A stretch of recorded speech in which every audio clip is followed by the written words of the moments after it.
Boa noite, irmãos e irmãs na fé. Sejam bem-vindos a mais um Graças Podcast, podcast da Paróquia Nossa Senhora das Graças.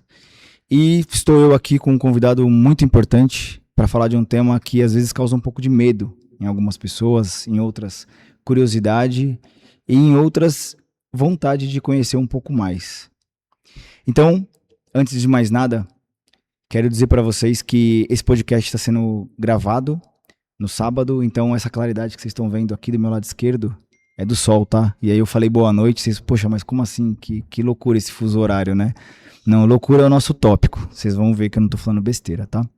Bom, uma curiosidade desse convidado, ele é formado em Ciências Contábeis, a primeira formação dele, então, ó, vocês sabem que eu sou formado em Ciências Contábeis, então o cara é bom, hein? Você, ó, não tô puxando o saco, tá?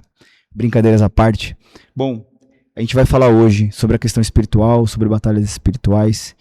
E eu tenho certeza que, se você não tem dúvida nem curiosidade, vai despertar algum interesse por causa desse cara que vai falar com vocês aqui, que é um cara que eu tenho muito carinho. William, seja bem-vindo ao nosso podcast. Obrigado, Vitor. Deus abençoe a todos que participam deste podcast. Uma alegria muito grande poder estar aqui. Me sinto muito honrado pelo convite e, desde já, parabéns pelo trabalho. Eu acho que esse parabéns eu estendo a todos os meus irmãos, inclusive hoje o Hugo aqui comigo e a Giovana, como sempre, tá faltando só o Gui aqui, primeira falta dele no ano aí, ó, exemplar o Gui.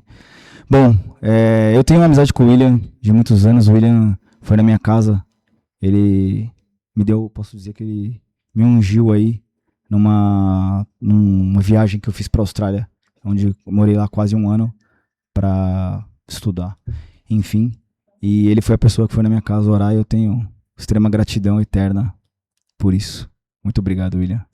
Bem. Bom, William, queria falar um pouco sobre você também, queria que a galera te conhecesse, né, para eles verem como você é um cara interessante, cara. Então, fala um pouquinho aí do William para eles. Bom, eu completo esse ano 54 anos de idade, sou fruto de uma família maravilhosa.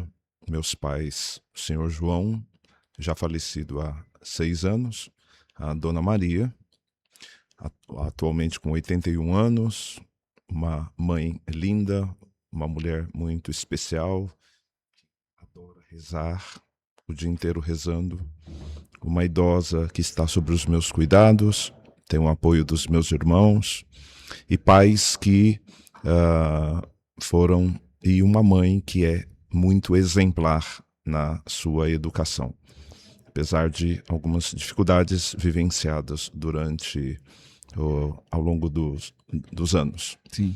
Eles geraram 5 filhos, eu sou o mais velho, uma família atual engajada na igreja, católicos, e temos um trabalho dentro do ramo da música. É uma família musical onde irmãos tocam e cantam, irmãs cantam, mãe que canta, eu canto. É uma família musical, um ministério de música formado pela família e, aliás, da parte materna. A veia musical ela é muito forte. O meu avô materno era músico e minha avó musicista. Eles geraram 11 filhos. Então, de todos os filhos, quem não canta, toca. Sensacional. E aí esse dom, Deus nos atraiu para a evangelização, né? Então é um ministério de música formado pela família. A minha mãe sempre vislumbrou a importância dentro de uma formação acadêmica, então os estudos, e motivou sempre os filhos, e eu sempre gostei de estudar. Então a minha primeira graduação em Ciências Contábeis, como você, depois eu senti a necessidade de não só aprofundar o conhecimento, mas a questão da espiritualidade, da experiência com Deus. E aí primeiro eu faço essa experiência com Deus através do engajamento com a igreja, conhecendo um pouquinho mais, e aí fui estudar teologia. Foi a minha segunda faculdade, e agora atualmente eu estou na 3ª graduação, depois de uma especialização em desenvolvimento humano. Eu me percebi apaixonado por gente, por conhecer pessoas e já muito engajado na evangelização, sempre muito próximo às pessoas, de uma maneira especial à juventude, mas também um trabalho com as famílias a partir da referência que eu tinha em casa e a nossa experiência familiar em Deus. Então isso vai proporcionar um testemunho para os jovens e as famílias. Então eu fui cursar, e aí eu me descobri neste meio tempo um dom natural para a formação humana, no ponto de vista, além do autoconhecimento, né, de me conhecer, mas também proporcionar essa experiência ao outro. Então fiz uma especialização em desenvolvimento humano e depois vi a necessidade de conhecer, de aprofundar um pouco mais a psicologia. E hoje estou na 3ª graduação, no 4º semestre desta disciplina. Então estou muito feliz e trabalho como terapeuta.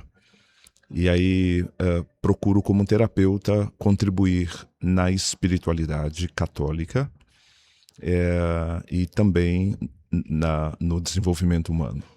É bem desafiador esse tópico. Inclusive, há um tempo atrás eu vi uma terapeuta falando que como ficou para ela mais confortável quando ela abriu para os pacientes dela que ela era católica e que isso não influenciava nos estudos que ela fez, mas que óbvio que na finalidade do trabalho dela, ela sempre coloca Deus no que ela faz. Uhum. Então ela não pode dizer que é uma ciência só, Uhum. sem Deus, né? Achei sensacional, porque existe um paradigma sobre isso, né? Enquanto terapeuta, eu me sinto até muito livre, apesar de ter muito claro a questão ética, né? E procuro sempre trabalhar e visualizar muito essa questão dependendo da demanda. Obviamente que a maioria das pessoas que me procuram hoje, elas estão dentro do contexto, né, da nossa igreja e da nossa doutrina católica. Então eu atendo muitos católicos, mas quem não está ligado à doutrina católica ou cristã, então existe essa dimensão ética. E também essa ética no ponto de vista de perceber. Quando, por exemplo, você tem uma realidade de necessidade de cuidados do desenvolvimento humano, mas, de repente, é uma situação patológica que seja uma situação específica para a psicologia, seja uma situação específica para psiquiatria, ou ainda seja uma questão específica para uma atenção sacerdotal. Então, um cuidado somente para o sacerdote ou qualquer outra área, né? Então, procuro ter esse cuidado e aí sempre fazendo um alinhamento ali com quem procura aquele atendimento para a gente poder direcionar da melhor forma e atender da melhor forma. Agora,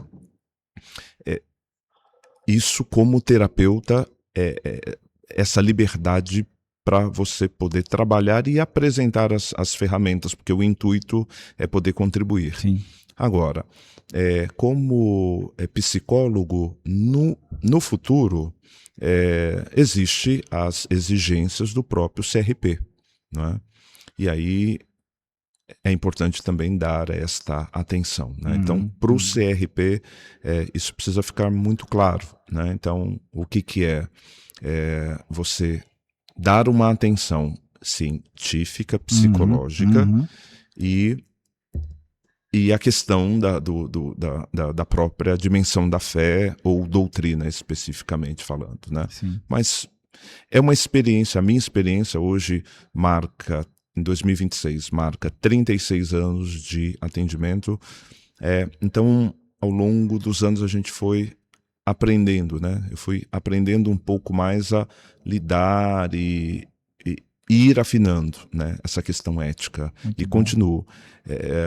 Para mim é primordial, né? Então, poder observar isso é muito importante. Sensacional. Acho que faz parte do universo da maturidade. Sim. Né?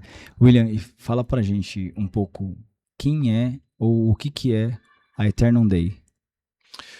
A Aeternum Dei é uma expressão em latim, significa o eterno de Deus. É a missão que eu faço parte, é a missão que Deus me chamou a ser. E como carisma, dentro do eterno, nós somos chamados a levar o amor do Deus que é eterno. É experimentar esse amor dele, experimentar essa misericórdia dele e ser esse testemunho, este instrumento, né? Nós começamos com o Ministério de Música, formado pela família.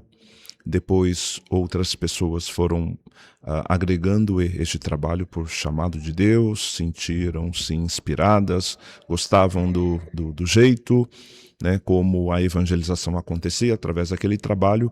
O nome Aeternum Dei, ele já nos acompanha desde os inícios, então, como Ministério de Música. Depois esse ministério torna-se uma missão. Além da música, a gente sente a necessidade de levar a palavra, de conduzir uma oração, de trazer uma formação do que a igreja nos orienta, nos ensina através do seu magistério, né, da sua tradição. Então, torna-se uma missão, então vai nascendo um braço formativo, né, de levar uma palavra conforme a igreja nos orienta, para a juventude, para as famílias. Depois, em seguida, fizemos uma experiência de vida comunitária. Então, o Aeternum Dei, ele já foi uma comunidade de aliança, isso de espiritualidade de renovação carismática. Esse braço, ele encerra ali na pandemia, né? E a missão Aeternum Dei, ela continua, hoje com o Ministério de Música e o Ministério de Pregação, né? Através do meu do anúncio da palavra hoje, confiada a mim, né? E o que mudou depois da pandemia para cá com esse grupo, com a Aeternum Dei? O que mudou de quando era e para o que é hoje? É até interessante citar a pandemia, tá bom, porque foi um período muito difícil, né? Acho que para a humanidade no mundo inteiro. Sim. Né? E, então, de doenças e perdas, de recolhimento. Foi uma época onde nós aprendemos muito no ponto de vista da convivência fraterna, um momento de descoberta interior muito intensa, de autoconhecimento, um momento de comunhão fraterna no sentido da solidariedade em favor da necessidade do outro. E tudo isso, apesar daquele pedido na época e até por uma necessidade, por uma questão pandêmica, né, de você ficar mais recluso, né, mas a experiência que fiz juntamente com a minha família e dentro de uma missão e na época enquanto comunidade, nós aprendemos e muito a dimensão do amor. Neste mesmo período eu fiquei muito doente e uma enfermidade que me visitou exatamente por conta da entrega. Então, no período pandêmico, eu me vi muito dedicado à minha família, às pessoas que estavam ao redor. Isso gerou um estresse muito grande psíquico. Eu fui acometido de uma crise de ansiedade muito forte, com síndrome do pânico. Caramba. Durante a pandemia. E, Vitor, eu digo para você, apesar daquelas crises, e olha que interessante, eu sempre atendi muitas pessoas acometidas desta realidade, mas nunca tinha passado ainda por uma realidade como essa, até tocar este universo. E aí, devido a esta realidade, eu não consegui mais avançar com aquele braço comunitário. Tá bom. Né? E aí foi bacana também, dentro de uma experiência, e dentro de quando você olha para Deus e você reconhece a sua limitação. Né? Então não foi um retrocesso, mas foi um momento para entender a limitação, viver um momento um pouco mais de forma pessoal e compreender um novo de Deus, apesar daquele momento. Eu gosto muito de um documento da Igreja, no pontificado de São João Paulo II, uma encíclica muito importante, que eu inclusive recomendo o estudo e leitura, a Salvivit Doloris, que diz respeito ao sentido do sofrimento na vida do cristão. É uma carta belíssima da Igreja. E o Papa vai falar desta experiência de que só em Deus você pode fazer uma experiência de extrair um bem maior quando você está diante de um cenário de enfermidade. E foi essa a minha experiência. Isso me faz lembrar uma frase que não é que resume a encíclica, mas que também diz respeito à encíclica: sofrer sem nunca deixar de amar. Então, a comunidade católica de Aliança Aeternum Dei, ela tem o seu braço encerrado, né, neste período, e ao mesmo tempo ela se multiplica. Então, todos os frutos gerados por esse braço comunitário agora são sementes que vão se multiplicando em diversos outros trabalhos dos membros que fizeram parte e que hoje desenvolve aquele carisma dentro de uma dimensão paroquial, outros que continuam dentro de uma vivência comunitária, dentro de novos carismas, né? E é importante dizer isso, porque antes da comunidade Aeternum Dei, eu havia feito uma experiência de caminho vocacional para a comunidade Canção Nova. E o Padre Jonas, como fundador desta comunidade, hoje falecido, né? Saudoso. Jonas Abib. O Padre Jonas Abib, ele dizia para nós lá atrás, no processo formativo, de que um carisma ele pode sim gerar novos carismas, outros carismas, né? E aí eu entendi isso na minha própria vivência. Então, o carisma Aeternum Dei, que veio de uma inspiração a partir de uma vivência com a Canção Nova, e depois o próprio Aeternum Dei, que foi e é sinal, um instrumento para a inspiração de novos carismas. É um jeito de Deus poder continuar comunicando o seu amor, Sim, né? sim. E o Aeternum Dei atualmente, então, ele continua neste braço musical de evangelização. Então, a evangelização através da música e a evangelização através das pregações e, por que não dizer, através do trabalho terapêutico, Sim. que é esse trabalho de autoconhecimento, de atendimento às pessoas, né? William, é perceptível a gente vê a dedicação que você tem em todos esses anos, né? 36 anos, para ouvir as pessoas, para se comunicar com as pessoas, para ver como você vai falar com as pessoas. E quando a gente entende hoje esse momento de muito barulho, muita bagunça, muito tudo, principalmente hoje a gente vive esse momento com a tecnologia. Não é o nosso foco hoje falar sobre isso, mas quando eu vejo o nosso assunto aqui de espiritualidade e que a gente vai entrar agora e falar sobre o Espírito Santo, isso me preocupa muito, porque é difícil se calar e se juntar, ficar recluso no momento onde tudo te conecta com algo, né? E aí, olhando isso, como que você definiria espiritualidade? A espiritualidade, ela é a comunhão com Deus. E este Deus que é Pai, Filho e Espírito Santo. É essa comunhão com a Trindade, né? Eu até trouxe aqui para nós, fiz questão de trazer um escrito. A espiritualidade cristã, ela é uma vida conduzida pelo Espírito Santo. E essa condução, ela parte primeiro de uma experiência do amor de Deus.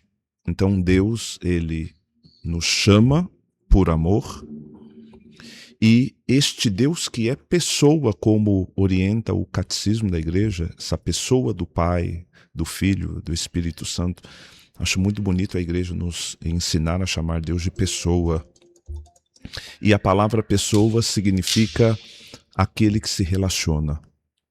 E este Deus que é relação, que fala, esta relação que fala, que também ouve, nesta dinâmica de comunicação entre os seus filhos, daqui nasce a espiritualidade, né? Então, a espiritualidade, ela não é simplesmente uma questão de rezar muito, de sentir emoções, de participar de eventos, mas é uma vida unida à Trindade, é uma vida unida ao Cristo, é uma vida unida ao Espírito Santo, né? Então, a espiritualidade, ela é uma comunhão. E o Evangelho de São João, no capítulo 15, versículo 5, o próprio Jesus vai dizer: sem mim nada podeis fazer. Também é importante ressaltar o que o Catecismo da Igreja diz acerca da espiritualidade, onde o Catecismo nos orienta que a vida espiritual é a vida nova recebida no batismo, através dos sacramentos, e esta vida nova que nos leva a comunicar a partir de uma experiência com o amor de Deus. Então você faz essa experiência com o amor de Deus e você comunica este amor de Deus. Aqui está essa dinâmica da espiritualidade. Então, a espiritualidade nada mais é do que esta comunhão que você tem com o amor de Deus, muito bem vivida e compartilhada com o seu próximo. William, aí vai uma pergunta intrigante minha, que eu sempre me faço, né? Qual que é a diferença entre a religiosidade e a espiritualidade? Como que você definiria isso? Eu diria que a religiosidade talvez seja aquela questão mais estética, né? Dizer que eu tenho uma religião. A palavra religião significa religar-se. Então, eu estou ligado a um ser espiritual. Eu tenho um endereço. Então, é uma religiosidade. É dizer que ter um endereço, uma referência, para dizer, estou ligado com um ser espiritual. E dentro desta religiosidade, dentro dessa ligação, deste compromisso com este endereço espiritual, a religiosidade também diz que a gente tem algumas obrigações. E veja que assim, nós podemos ter uma religiosidade católica, né? Acho que muito mais que falar do outro, é melhor a gente falar da gente, da nossa realidade. Então, a religiosidade católica faço parte de uma paróquia, faço parte de uma comunidade e que tem um endereço. No caso aqui, estamos na Vila Antonieta. Isso. Então, estou religiosamente ligado a uma paróquia que está na Vila Antonieta. Religiosamente tenho a obrigação da Pascom, tenho a obrigação de participar da missa. Sim. Aliás, até tem uma expressão, que na minha opinião é uma expressão de religiosidade, né? Fui assistir à missa, né? Não sei, parece que é uma religiosidade. Sim. Fui até a quermesse na igreja e aquilo me trouxe muita paz. Enfim, eu acho que a religiosidade, acho que ela é sinônimo de obrigação, de obrigatoriedade, né? Tem uma coisa que acontecia na minha infância e criança, né? Que eu acho que está ligado à religiosidade, mas também é um bom exemplo, é uma recordação de infância, mas eu acho que é um bom exemplo para o adulto. Boa. Cumpri a minha obrigação e preferi ir à missa pela manhã. Ufa, agora vou ficar com o dia inteiro livre. Eu acho Quem nunca falou isso, William? Eu acho que isso é uma religiosidade. Então, acho que a gente tem que tomar cuidado. Claro, a gente não pode negar, assim, não posso negar, porque, Vitor, eu acho que tem gente que usa esse termo, religiosidade, para pressupor uma experiência. Tá bom. Então, quando você faz a pergunta, talvez até dá uma vontade de perguntar assim, que tipo de religiosidade nós estamos falando? Mas eu entendi muito bem a colocação, né? Agora, para que ela não pare nesta obrigatoriedade das coisas, de você simplesmente se ver livre, parecendo que Deus põe um peso para a gente, só inspira coisas pesadas, se não fizer aquilo não vai para o céu, né? Se não fizer aquilo, se não rezar daquele jeito, você, enfim, tem um olho de Deus que fica te olhando para te castigar, porque Deus é muito bravo e ele é um fura-agenda, ele rouba a agenda, ele rouba o nosso tempo, ele não quer que a gente faça absolutamente nada, e a gente fica meio preso, a igreja é presa, enfim, então, cara, a diferença para a espiritualidade é a experiência com o amor de Deus. Quando você prova deste amor, é espiritualidade. Quando você faz essa experiência de entender a dinâmica de um Deus que nos criou à sua imagem e que nos convida a caminharmos para que a cada dia nós nos assemelhamos a Ele, entender de que quando nós olhamos para o rosto do nosso irmão, nós podemos contemplar o rosto do próprio Cristo, entender de que este Deus de amor tão profundo, eterno, este Deus que envia o seu único filho para morrer de verdade, ele assume uma carne humana, ele assume a dimensão humana, ele se faz carne e morre verdadeiramente na cruz de verdade.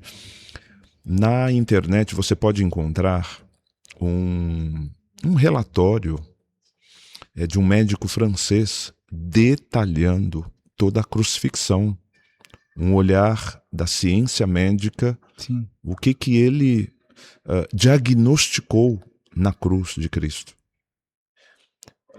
O movimento de respiração de Jesus na cruz, aquilo é tão exigente para um ser humano que passa por um suplício daquele, que o médico diz naquele relatório que é quase impossível sobreviver às horas, o período que durante a crucifixão, aquele verdadeiro martírio, aquela verdadeira entrega de Jesus para salvar a cada um de nós. Aquilo humanamente era impossível e ele suportou. Sim. E o que o fez suportar? O amor. Então a espiritualidade é a partir dessa experiência e de um Deus que se entrega, que passa pela sua paixão, morre, ressuscita ao terceiro dia para preparar uma morada eterna para cada um de nós, onde cada pessoa é única para ele, onde cada pessoa ele chama pelo nome, como vai dizer o profeta Isaías. Isso é espiritualidade, isto é amor. Então, não passa nem perto pela religiosidade. Se você quiser pressupor uma religiosidade a partir de uma experiência, aí eu acho que a gente está falando de uma religiosidade a partir de uma espiritualidade. Uhum. Mas quando você olha para um conceito separado, eu acho que até muito... Eu acho que é muito pouco, acho que é um menosprezo você falar de religiosidade comparado a uma espiritualidade. Eu acho que não cabe. Sim. Acho que todos nós temos um chamado para a espiritualidade. Eu acho que a religiosidade, quem cria somos nós, e a espiritualidade, ela é criação divina. Uau, muito forte esse final aí, hein? Gostei muito. Olha só, então a religiosidade quem cria somos nós e a espiritualidade quem cria é Deus. Sensacional. William, como que a gente pode começar a observar alguns sinais, alguns aspectos que dizem que a nossa espiritualidade está aumentando ou que a gente está ficando mais próximo do Espírito Santo? Acho que é interessante essa sua pergunta, porque parece-me que dá uma sensação de medida, né? Medir mais Sim. e menos. Na palavra de Deus, Jesus vai usar a questão de uma unidade de medida a respeito da fé, quando ele vai comparar a fé a um grão de mostarda. Né? E claro que ele compara esse tamanho da fé num contexto da sua época, inclusive de uma agronomia específica para a sua época. Era a menor semente ali para o momento da sua vivência. Né? Para dizer de que, primeiro, eu acho que Deus não está falando de uma medida propriamente dita de maior ou menor. Mas, no ponto de vista da espiritualidade, me parece que primeiro que é algo simples e acessível. Eu acho que quando Deus mede, é para dizer assim, está acessível. Apesar de ser algo muito significativo, apesar de ser algo grandioso, apesar de ser algo sublime, apesar de ser algo imenso, por se tratar de Deus, um amor tão grande, um Deus tão grande, que ao mesmo tempo ele se faz pequeno, próximo e acessível. Então, é uma medida. Se eu pudesse trocar medida por possibilidade, por acessibilidade, é acessível. Para que a gente não incorra, para que a gente não faça uso da nossa limitação para dizer isso não é para mim. É muito grande. Sim, ele é grande, sim. É impossível. Não, Lucas 1,37, porque a Deus nenhuma coisa é impossível. Então eu acho que essa questão da medida é para dizer assim, é acessível, é um amor que é para todos. Tem uma passagem no Evangelho de São João, logo nos últimos capítulos, capítulo 20, que ele vai perguntar para Pedro acerca do amor. Pedro, tu me amas? Qual é o tamanho do seu amor por mim? É um amor máximo? É um amor de dar a vida? É um amor ágape? Boa comparação. E Pedro diz, o meu amor por ti é filia. E Papa Bento XVI, Papa Emérito Bento XVI, escreve uma encíclica maravilhosa com o tema Deus é Amor. E nessa encíclica ele vai explicar sobre as 3 fases do amor. O amor ágape, que é aquele amor de dar a vida, o amor de entrega profunda, total. O amor filia, que é um amor de amizade. E o amor eros, que é um amor de atração. E em João 20, Jesus pergunta para Pedro se o amor por ele era um amor ágape, de dar a vida. Pedro responde, é um amor filia, eu consigo te amar com amor de amizade. Veja, se for medir, é como se estivesse num segundo degrau, um degrau abaixo. E depois ele pergunta por uma segunda vez, são 3 perguntas que Jesus faz. Essa coisa das 3 perguntas era muito comum na dimensão judaica. O número 3 para o contexto judaico significa autoafirmação. Okay. Então era muito comum. Você que é do universo business, quando você está no universo business, dentro da dimensão comercial, quando você vai apresentar um produto, é sempre importante você apresentar 3 opções. Fica mais fácil, inclusive do ponto de vista do desenvolvimento humano, o cérebro trabalha bem com essa questão de 3 coisas para optar. É muito interessante, assim, número 3, a terça parte. Provavelmente por isso, talvez que a igreja pensou em o terço, antigamente, dividi-lo em 3. Em 3 partes, né? Depois se tornou um quarto, né? Acrescentou mais um grupo dos mistérios luminosos. Sim. Aí ficou um quarto. Sim. Papa João Paulo, na época, pede para não chamar de quarto, conservar a cultura de terço. Né? Mas quando você vai dividindo, né? Número 3 é um número perfeito para a Bíblia. A Trindade é trina. Sim. Enfim, e aí vai. Muito né? legal. Você tem hora, minuto, segundo, né? Então, o número 3 era muito legal. presente. Mas para dizer de que, voltando a João 20, quando Jesus pergunta para Pedro, né, tu me amas com um amor ágape, com um amor maior que dá a vida? Não, Jesus, eu consigo te amar com amor filia. E aí, a terceira vez que Jesus pergunta a Pedro, ele diz, você me ama com amor filia? E aí Pedro responde, com este amor eu consigo te amar com amor filia. Então, Jesus, ele se inclina.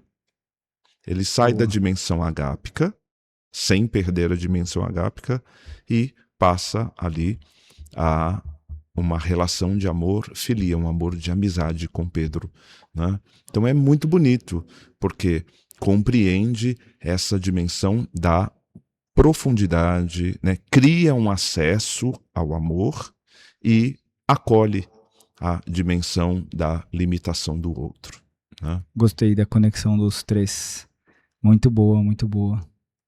Muito sensacional. Acho que, Gi, a gente tem aí bastante material para corte, hein? Essa questão dos três, aí é uma matéria bem interessante para a gente introduzir dentro desses nossos estudos bíblicos que nós temos feito com o podcast aí. Bom, voltando aqui, eu vou te perguntar agora uma questão interessante que algumas pessoas têm medo, como eu falei no início, né? E outras têm curiosidade. Batalha espiritual. Eu já ouvi muito sobre isso. O nosso São Padre Pio de Petriotina, que eu admiro demais. Inclusive, em um evento da Canção Nova que eu participava, referente aos casais, todo ano eu faço campamento de casal. Esse ano, 5º ano, graças a Deus, consecutivo. E em um desses, acho que foi no 3º que eu estava lá, passou a relíquia de São Padre Pio, do fio de cabelo dele. E ficou no mesmo lugar que eu estava hospedado. Olha. Sensacional. Sensacional. Privilégio, hein? Muito sensacional. Falei até pro Alessandro, da comunidade Kadosh. Falei, poxa, Ale, eu tava lá, cara, e passou. Acho que eu liguei pra ele na época, meu. Falei, cara, eles também são, né? Eles são discípulos de Padre Pio. Eu falei, não sei se. Porque eu perguntei pro pessoal, vai pra todo lugar essa relíquia? Ele falou, pra quem tá registrado como seguidor do Padre Pio, sim. E aí eu liguei pra ele, mas enfim, nem lembro o que aconteceu depois, mas eu fiquei maravilhado de estar ali, fiquei assim, me sentindo muito especial de poder, depois de assistir os filmes dele, poder viver aquilo, né? Os filmes sobre ele. Perfeito. Bom, William, quando a gente fala de batalha espiritual, afinal, o que a igreja entende por batalha espiritual, no seu entendimento? Quando se fala de batalha espiritual, Vitor, a batalha espiritual ela não é somente para exorcismos ou manifestações extraordinárias. Então, isso é muito importante ficar claro. A maior batalha espiritual, ela acontece todos os dias dentro do coração humano, entre viver a dimensão segundo o coração de Deus e entre viver a dimensão segundo a carne, né? A palavra de Deus vai dizer, São Paulo vai escrever aos Efésios no capítulo 6, versículos de 10 a 12, ele diz, revesti-vos da armadura de Deus para que possais resistir às ciladas do demônio. Então, assim, a batalha espiritual, ela existe, né? Então, a batalha espiritual, ela existe.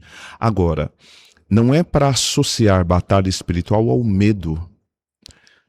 Efésios 6, 10, 12, São Paulo vai chamar a nossa atenção de que, quando houver uma batalha espiritual, ela nos ajuda a alimentar a nossa confiança em Deus, né? Então, como introdução à batalha espiritual, ela tem essa vertente.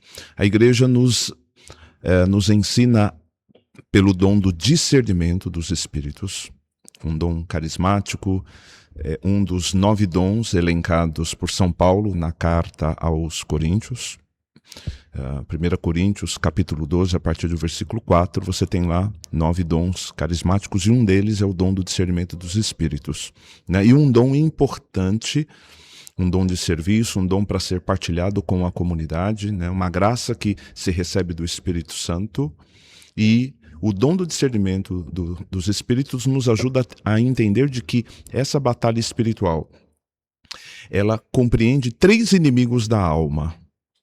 E aí a igreja vai como que reforçar isso dentro do seu magistério, que é o mundo, a mentalidade contrária ao evangelho, a carne, as nossas paixões desordenadas e a questão do demônio como um ser pessoal que procura afastar o homem de Deus, né? Então, os 3 inimigos da alma, como nos ensina a igreja. Na palavra de Deus, em 1 Pedro, no capítulo 5, versículo 8, a palavra de Deus vai dizer: sede sóbrios e vigiai. Vosso adversário, o demônio, anda em derredor de vós. Então, a oração e a vigilância, ela é fundamental para que a gente possa discernir, quando houver uma batalha espiritual, como é que nós devemos nos portar, né? De que maneira que a gente, então, ali deve se posicionar em relação à batalha espiritual, no ponto de vista da oração e da vigilância. Lembrando também que, quando se fala do demônio, no ponto de vista da batalha espiritual, o demônio não cria o pecado, Vitor. O demônio não cria pecado, ele apenas tenta. Tá bom. E essa tentação, inclusive, ela é pedagógica, porque toda ação demoníaca, quando se fala de batalha espiritual, ela é permitida por Deus, por uma questão pedagógica. E Deus limita a ação do maligno, apesar do grande desejo dele de poder levar o maior número de almas para os objetivos dele, para o reino dele, ok? Mas essa permissão de Deus, ela é pedagógica para que haja um fortalecimento na fé, para que haja um reconhecimento desta presença de Deus, para que haja uma experiência do amor e para que eu também ganhe consciência. A quem estou servindo? Ao reino de Deus? Estou servindo simplesmente a uma dimensão humana das minhas vontades? Ou estou sendo um contribuidor, um colaborador às ações do mal? E é por isso que é importante que, quando se fala desta questão de batalha espiritual no ponto de vista do mal, tocar sobre o tema da liberdade. Então, quem decide é a liberdade humana.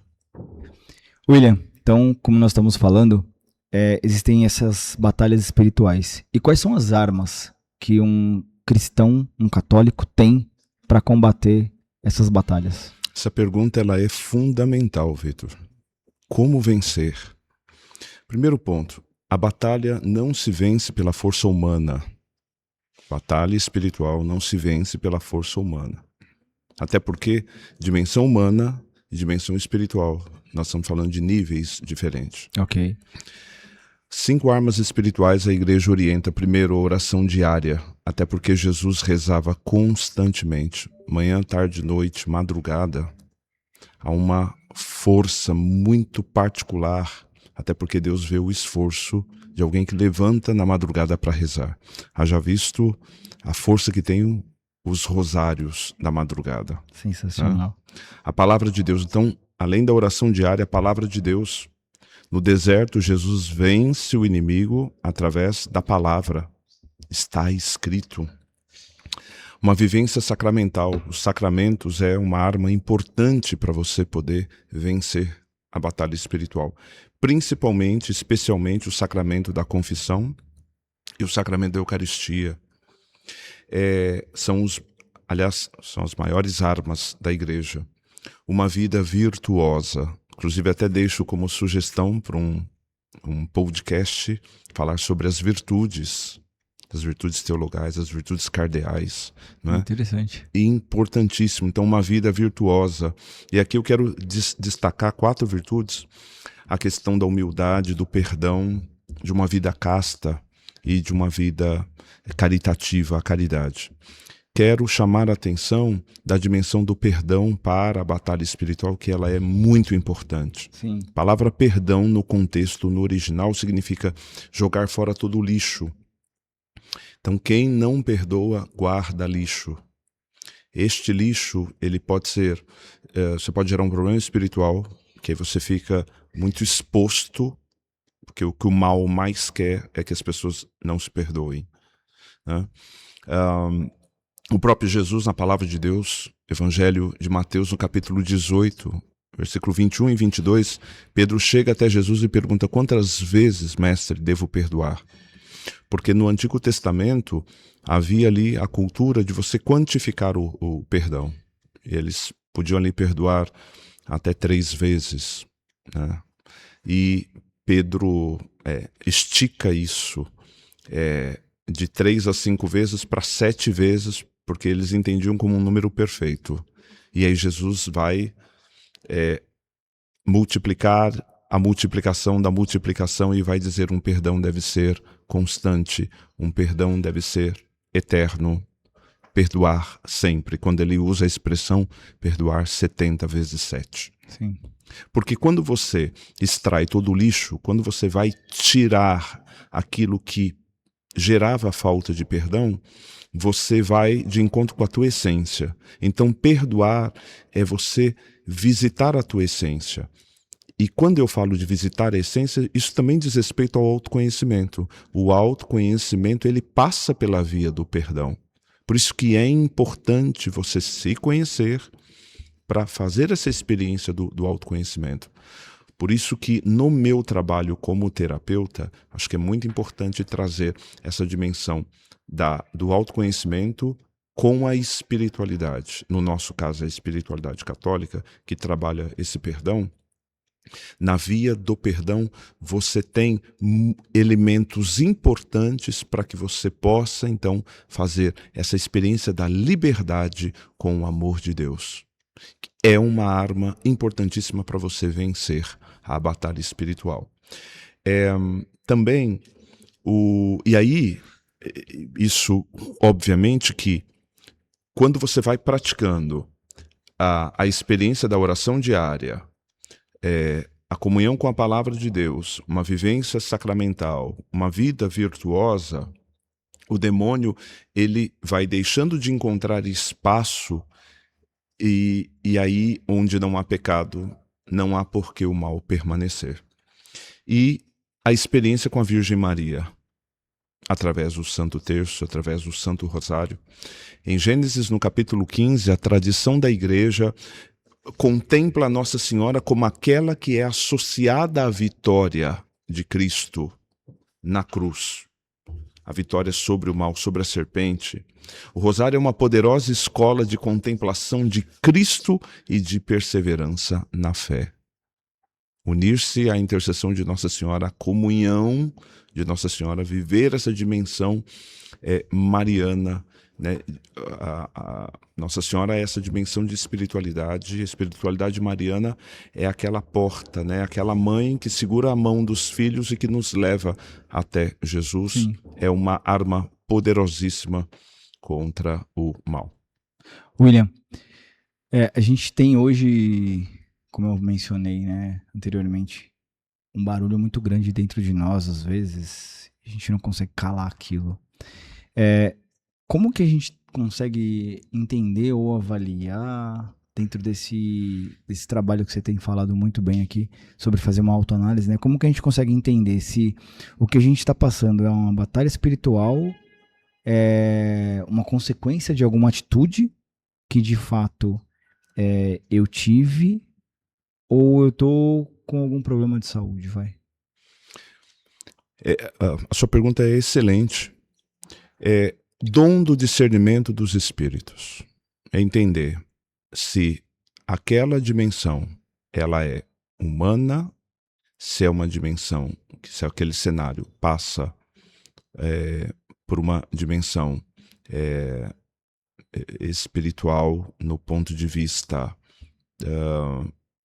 maligno, ou se ela é de uma dimensão divina. Então, como discernir? Vem do humano, vem do maligno, vem de Deus? Primeira coisa é a vida de oração. E Vitor, eu quero chamar a atenção aqui, né? Nós já falamos de diversos ângulos dessa espiritualidade e tal. inclusive até citando a oração como uma arma Isso, que isso. nos ajuda a vencer,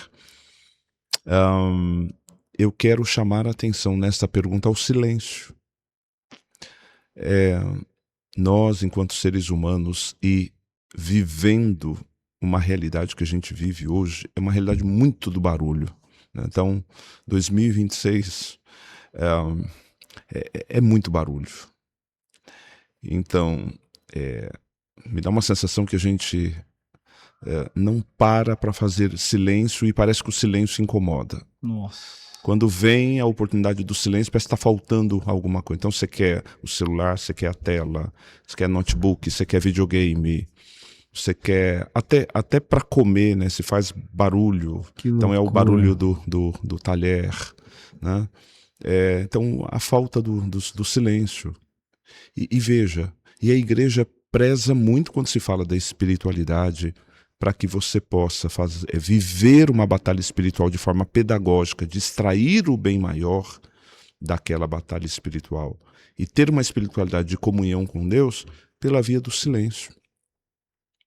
Eu conheci uma frase quando participei de uma imersão de espiritualidade ali no Rio Grande do Sul, e um dos intervalos daquele retiro espiritual tinha um cartaz com uma frase, nunca mais aquela frase saiu da minha cabeça: o silêncio é a pátria dos fortes. O silêncio é a pátria dos fortes.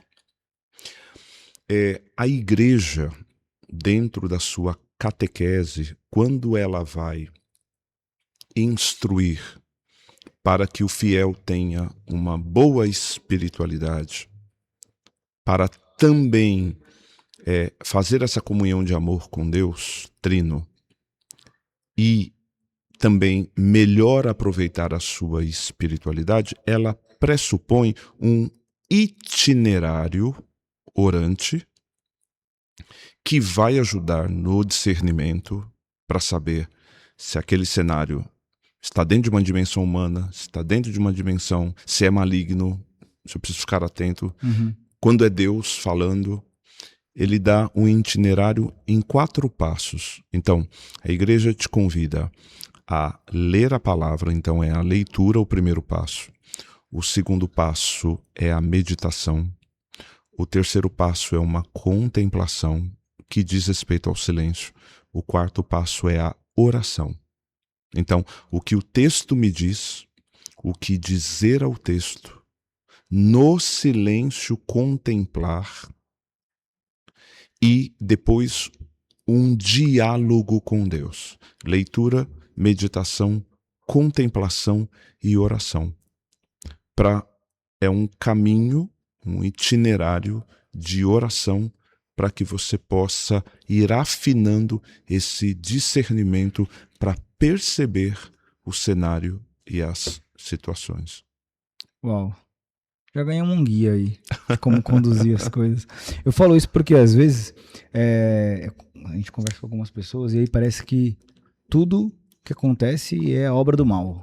Não, mas isso aqui é porque é um maligno, é porque é um maligno. Pô, você tá dando nome pra alguém ou tá até dando vitória pra alguém, às vezes nem tá fazendo nada e você que tinha que cair mesmo, porque você não tomou cuidado, né? Então eu me atenho muito a isso, sabe? William, na minha vida, tomar cuidado. Será que às vezes eu tô dando vitória pra alguém ou é consequência de um ato meu? Porque se eu comi mal, é óbvio que eu vou passar mal. Se eu não usei a roupa adequada naquela temperatura do tempo, é óbvio que vai me fazer mal. Se eu não me preparei para uma reunião, é óbvio que a reunião vai sair mal. Se eu não estudei, é óbvio que minha nota na faculdade vai sair mal. Poxa, você tá lá fazendo... Hoje eu tô estudando Data Science. Totalmente diferente da minha vida de finanças, que eu sempre estudei e trabalhei. Aí se eu vou fazer uma prova, eu não vou estudar, eu não posso esperar, eu vou tirar 10. Com a obra de Deus eu vou tirar 10. Peraí, Deus tem tanta gente para ajudar, cara. Tanta coisa mais relevante vai me ajudar na minha prova que eu não estudei. Pô, não faz sentido, né? Então também não posso atribuir ao inimigo que a vitória foi dele, porque quem não estudou foi eu. Exatamente. Então, acho que às vezes assumir um pouco de responsabilidade, William. Sabe? Tipo, puxa, o que tá acontecendo é fruto da minha ação, cara. Então, aqui tá a minha hortinha, eu tô comendo da minha horta. Aí você quer comer alguma coisa que você não plantou, é difícil, né? Então, poxa, fica muito complicado. Exatamente. E Vitor, é perfeito o que você diz. E, inclusive, dentro daquilo que nós nos disponibilizamos a fazer, por exemplo, quando você diz assim, a questão do alimento, ainda que eu selecione um bom alimento, um alimento saudável, eu preciso, de fato, fazer um discernimento. Perceber se o que é saudável, de que maneira eu transforme esse saudável dentro da minha vida. Porque também não basta ser saudável. Sim, concordo contigo. Eu preciso ter uma disciplina Sim. daquilo. Isso e tudo isso eu acredito que vem dessa autorreflexão que você tem mencionado muito. Então a gente ter o silêncio, ter o momento do silêncio, ter o momento de ter essa autorreflexão. O ponto é que quem não é disciplinado, eu não sou disciplinado, tá, William? Toda vez que eu vou ficar quieto por muito tempo, eu tenho uma dificuldade muito grande, cara. Imagina. Eu mudo os horários de oração, não, agora eu vou fazer às 6 da manhã. Puxa, mas aí as crianças estão acordando às 6h20, eu tô atrasado já, então vou mudar de horário, vou fazer às 9. Putz, às 9 eu tive alguma coisa pra fazer, já vou mudar. E daqui a pouco você não tá fazendo mais. Uhum. Entendeu? Então eu vejo que eu mesmo preciso de muita ajuda, sempre às vezes até escrevendo um manual passo a passo, eu te falei lá do retiro de Itaici, porque senão eu não consigo dar continuidade. Eu me perco e aí eu desanimo. Agora eu não vou fazer mais não. Deixa pra lá, vai fazer minha oração trivial aqui. E aí eu acho isso às vezes tão vazio pra mim, tão pobre pra mim, que Deus me deu uma religião tão rica e eu conheço só o Pai Nosso, Ave Maria e acabou. É verdade. Isso, e eu tomo essa responsabilidade. Eu, Vitor Aquino. Eu falo, tô sendo extremamente medíocre, porque tem tantas orações de combate, de tudo. Hoje a gente tem feito a oração de São Miguel Arcanjo na missa, no final da missa. Olha que bacana. Padre Iago tem feito, entre muitas das mudanças do Padre Iago muito boas, essa é uma delas. E em alguns momentos também, no momento que ele se sente mais confortável, bom, não sei qual é o momento, mas em algumas missas ele fala após a Eucaristia. E fala sempre sobre o Espírito Santo, e a missa se transforma, eu falo pra ele, isso não é uma missa trivial, eu tô adorando, a missa às vezes demora 1h30, alguma galera, a missa demorou 1h30. Quando ele faz essas coisas no meio da missa ali, depois da Eucaristia, eu me saio daqui abençoado, assim, falo, poxa, agora pode vir a batalha que for, que não tem erro, William, já comunguei, já tô com a hóstia, já tava com silêncio, tô com as armas necessárias aí. Agora, William, eu queria ir um pouco pra esse tema, né, por que eu tenho falado disso? A gente tem uma linha bem tênue, que é o medo e a superstição. O quanto isso acaba afetando a nossa religiosidade, né? E aí a gente precisa ter um discernimento mínimo.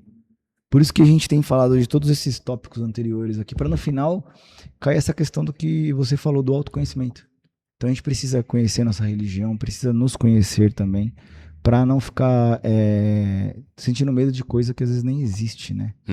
Então, a pergunta que me vem aqui na cabeça aqui é como falar, tá? Ou quais objetos religiosos, como crucifixo, medalha, água benta, escapulário, devem ser compreendidos e de que maneira isso pode ser compreendida? Primeiro que desses objetos citados é importante você adquirir num lugar seguro, numa fonte segura. Então, se você é católico, você vai adquirir um rosário, um escapulário, um crucifixo. Então, procura ter essa atenção, né? Temos aí as lojinhas das nossas paróquias, temos as comunidades que facilitam esse acesso, uma compra pela internet. Hoje tá muito em alta, né? Comprar de forma virtual, mas de uma fonte segura e de uma fonte católica. Depois de adquirir tal objeto de fé, pedir para que um sacerdote abençoe. Acho que a partir desta premissa, você já vai deixando de lado aquilo que é supersticioso, porque cada objeto, cada sinal religioso e católico, ele tem uma utilidade. E por isso que é importante, eu não trouxe o meu catecismo, mas você tem instrução no catecismo da igreja, você tem instrução na palavra de Deus, você tem instrução no que a tradição da igreja orienta, no que os documentos da igreja, para toda parte de tradição, simbologia. Por exemplo, eu tenho em casa, no meu acervo, um manual litúrgico e com uma linguagem muito acessível. É um manual mesmo que vai explicando para que serve tal toalha, qual o nome dessa toalha. Então, toalha X para o altar, objeto Y, na missa utiliza isso para quê? Para isso, e detalhe. E ainda vem o desenho do objeto para você poder associar. Sim. Quando eu sei o que é e para que se trata, eu não vou fazer mau uso. O que é a superstição? A superstição é quando você se perde daquele conceito real do para quê. Sim. Tem uma frase muito clássica aí, né, de um grande pensador que diz: se eu não sei para onde vou, qualquer lugar serve. Já foi até palco, né, uma frase que foi palco para um filme. Sim. E aí, óbvio, eu tenho medo daquilo que eu desconheço, eu passo a ter uma prática supersticiosa quando eu me perco, eu me desconecto do real conceito, né? E acho que vale dizer que a superstição, propriamente dita, ela pode ter uma influência maligna, sim. Uau. Porque se você vai fazer mau uso de um objeto que aparentemente ele é sagrado, você pegar um crucifixo, que é um sinal importante para o católico, um sinal importante para o cristão, aonde ao olhar para a cruz está muito claro o amor de Deus derramado, o sinal que me salva, né, o sinal que pressupõe paixão, morte e ressurreição do Cristo, o sinal que cura, que liberta. Mas se você simplesmente pegar aquele sinal e praticar uma magia, levar aquele sinal para um rito de magia e passar a usar por um uso que não seja divino e um uso maligno, e inclusive começar a colocar uma força naquilo, né? Depositar toda uma crença, uma fé naquilo, e que está destinado por um objetivo que não é o objetivo divino, você criou uma dimensão supersticiosa. Hoje a igreja, do ponto de vista litúrgico, do ponto de vista do sacramento da Eucaristia, a igreja está muito atenta com pessoas e lugares que estão praticando sacrilégios com a Eucaristia e fazendo da Eucaristia, e não é a hóstia enquanto objeto, mas fazendo da hóstia já consagrada como corpo, sangue, alma e divindade de Cristo, para utilizar, por exemplo, em cultos pagãos de ordem supersticiosa, desacralizando o sagrado, desrespeitando o sagrado. Isso é muito sério. Então, o católico, por exemplo, você falou em superstição, quando não está ligado a um objeto físico em si, mas é uma crença importante, conhecida de muita gente, é a questão da astrologia. Boa. Então, a crença dos signos. E a gente encontra muitos católicos defendendo essa base. Eu não sei se você já ouviu falar que os fundadores, aqueles que elaboraram esta métrica, eles abandonaram este material. A astrologia é um material abandonado. Por quê? Porque eles fizeram... É uma construção matemática, tem a ver com uma construção matemática, e eles tentaram fazer ali uma conta ligada à astronomia e tentaram encontrar um significado para os astros, e aí deram um nome de signos, e na tentativa de dizer, bom, cada signo tem uma orientação, tem uma linha. E eles se perderam nessa conta. A matemática da construção desse projeto, ela não fecha a conta. Tá bom. Eles não conseguiram encontrar ali o denominador, como disseram, isso não funciona. Cara, só que alguém esqueceu de divulgar isso aí, e o projeto mal feito, mal elaborado e com uma fundamentação duvidosa ficou divulgada. Foi difundido, já era. Difundiu. E ninguém parou esse negócio. Eu estou falando, olhando para essa câmera, inclusive hoje a gente tem aí muitas tecnologias que podem nos levar a materiais seríssimos, que podem te informar isso. Acreditar num signo, num zodíaco hoje, o signo de Virgem, de Aquários, de Escorpião, seja lá o que for, o que você está acreditando, o que você está lendo, não tem fundamentação alguma. É simplesmente vago. Ponto. E aí você veja que até isso pode ser usado como um objeto supersticioso. Sim. A igreja tem uma questão de... Eu esqueci agora, eles falam de colérico... esqueci agora. Nós estamos falando dos temperamentos. Perfeito. Dos temperamentos. Perfeito, boa. Que é um braço do desenvolvimento humano. Exato. Que fundamenta. Isso. E a igreja usa desta ferramenta para falar para a espiritualidade. Sim. É chamado de temperamentos controlados pelo Espírito Santo. Legal. Aí sim é um material seguro, com evidência científica, que pode te ajudar na espiritualidade e, inclusive, uma arma para que você não incorra em batalha espiritual. Muito legal. Inclusive, é bom saber sobre isso para ter mais autoconhecimento. Daria um podcast, falar só sobre os temperamentos. Olha, eu já anotei 2 aqui e agora é mais um. Eu tô recebendo mensagem aqui da Giovana, já acabou o podcast. Para aí que esse cara não para. William, eu não sei como encerrar, porque a gente já extrapolou nosso tempo. Tem a sua mãe, que eu quero agradecer muito a você por ter vindo aqui, tá?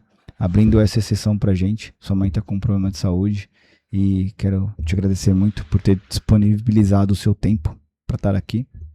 Mas vamos ver uma próxima vinda sua aqui e aí a gente explora mais esses assuntos, que é sempre muito bom falar contigo por causa dessa questão, desse cuidado todo que você tem em trazer uma rastreabilidade com relação à Bíblia. Não é o William que está falando, mas está aqui na Bíblia.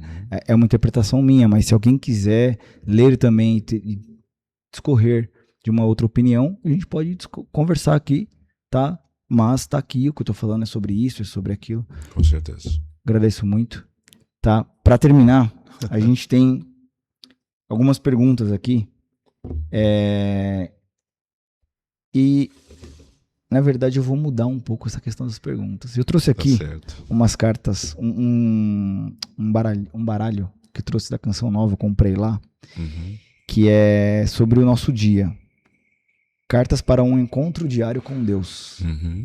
E aí, mudando aqui o nosso roteiro, que era sempre algumas perguntas, eu vou pedir para você pegar uma carta aqui. Tá. E aí você lê essa carta pra gente e a gente encerra você falando o que você sente, o que o Espírito Santo fala pra você nesse momento. Vamos lá, escolhi esta. Então, segura a carta, lê ela. Enquanto você vai lendo a carta, eu vou falar dos nossos patrocinadores tá jóia. E agradecendo eles. Perfeito. Galera, quero agradecer aqui Amor em Cacau, delícia que salva vidas, a cada 4 trufas. Nós temos aqui uma pessoa que tem uma refeição. Esse é um trabalho da Missão Belém. A gente sempre fala sobre eles aqui, tá? É um grupo que a gente fala para vocês que é extremamente seguro comprar deles. Se vocês verem semáforo vendendo ou alguma pessoa te abordando, é uma galera muito legal, tá? Eles são da Missão Belém, eles vêm aqui na nossa comunidade também, são parceiros nossos. Muito obrigado aí, Missão Belém, por esse trabalho sensacional. E a Terry Burger, o melhor da região. Hoje o Rubens está no jogo do Bernardo aí, em Cascavel.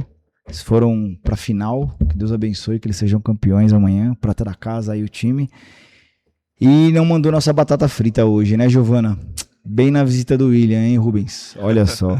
Mas a gente vai cobrar a TR Burger aí. TR, muito obrigado pela parceria. Pessoal, vocês conhecem a TR aqui da região.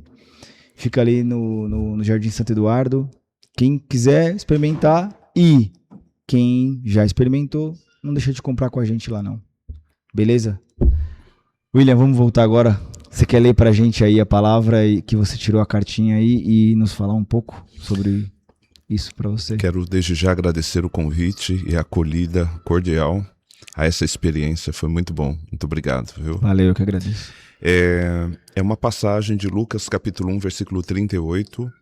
O tema é: se tu queres, eu quero. Diz assim: então disse Maria, eis aqui a serva do Senhor, faça-se em mim a tua vontade. O Senhor nos visita de várias formas. Precisamos recebê-lo com fé e determinação. Como a Virgem Maria recebeu o anúncio do anjo e deixou-se envolver pelo Espírito Santo, acolhendo o plano do Pai a seu respeito. Nossa Senhora me ensine hoje a dizer: Senhor, eu quero o que tu queres. Eu quero simplesmente reforçar esta palavra, essa disposição da Virgem Maria. Senhor, eu quero o que tu queres, que seja feito a vossa vontade, assim na terra como no céu. Sensacional, William. Muito obrigado mais uma vez. Gratidão. Vamos olhar para aquela câmera ali do meio agora para a gente dar um tchau. Pessoal, muito obrigado. Valeu pela audiência. Esse é o William. A gente vai postar as redes sociais dele. Um cara extremamente bacana, com um trabalho lindíssimo. Aconselho muito. Então, muito obrigado, galera. Fiquem com Deus. Boa semana. Se cuidem. Valeu. Tchau, Valeu, tchau, tchau, turma. tchau. Deus abençoe.